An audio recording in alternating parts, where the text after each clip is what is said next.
સુરતના પાંડેસરા વિસ્તારમાં 3 મહિનાના બાળકનું પોલિયોની રસી પીધા બાદ મૃત્યુ નિપજ્યું છે। પરિવારજનો શોકમાં સરી પડ્યા છે।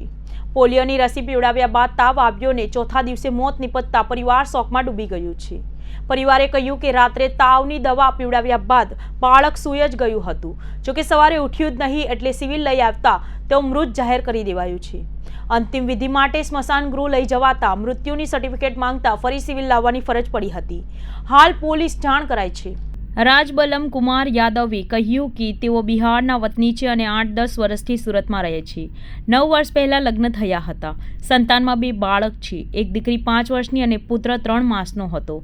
4 દિવસ પહેલા પાંડેસરા હેલ્થ સેન્ટરમાં માસૂમ પુત્ર કરણ કુમારને પોલિયોની રસી પીવડાવી હતી, જોકે ત્યારબાદ તાવ આવી જતા ફરી તેને હેલ્થ સેન્ટર પર ડોક્ટર પાસે લઈ ગયા હતા। પાંડેસરા હેલ્થ સેન્ટર પરથી ડોક્ટરોએ માસૂમ કરણ કુમારને આપેલી તાવની દવા પીવડાવ્યા હતી। બુધવારની રાત્રે દવા પીવડાવ્યા બાદ સૂઈ ગયેલો માસૂમ કરણ સવારે જાગ્યો જ નહીં। ગભરાઈને સિવિલ લઈ આવતા મૃત જાહેર કરાયો હતો।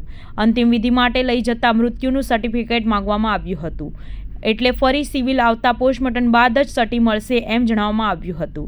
હાલ પોલીસને જાણ કરાઈ છે।